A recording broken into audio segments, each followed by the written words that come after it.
The patients in most places in the country are managed by endocrinologists.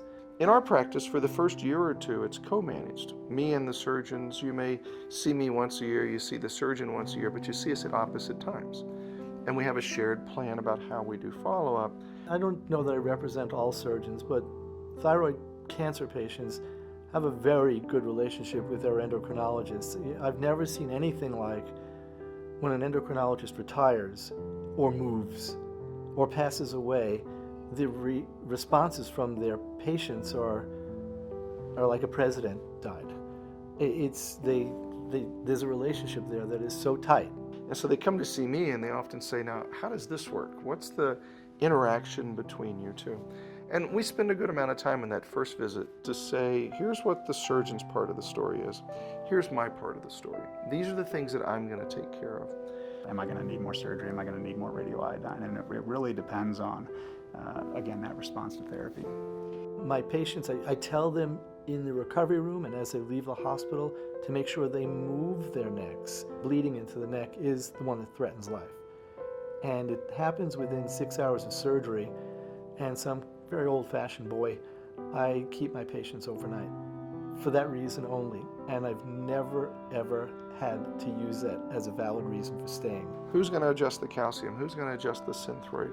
Who's ordering the ultrasounds? Who do I call if this hurts or that hurts? With just a few minutes, you can very easily define who is it that's supposed to be in charge of specific areas. That's a discussion that's often not had, and it leaves patients feeling like they don't know who to call.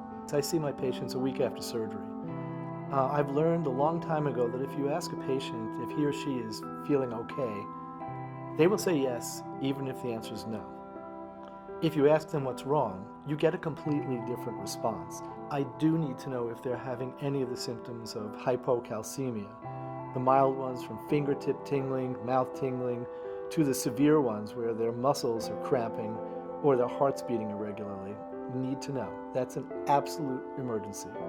As swallowing disorders following thyroid surgery, those are one of those things I almost would rather not elicit it from the patient, because once you start thinking about a swallowing disorder, you get it.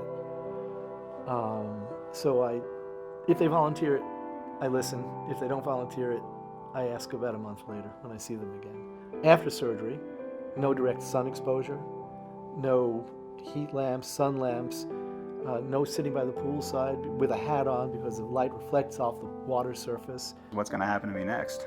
And that can be hard to predict. So I think the field is moving toward this idea of response to therapy.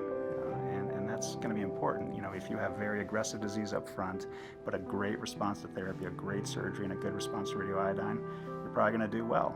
Even if your disease isn't that aggressive, but you have an inadequate surgery, you may not do as well. And so we put all those factors together and kind of present, this is where you are now. This is what your response to therapy has been.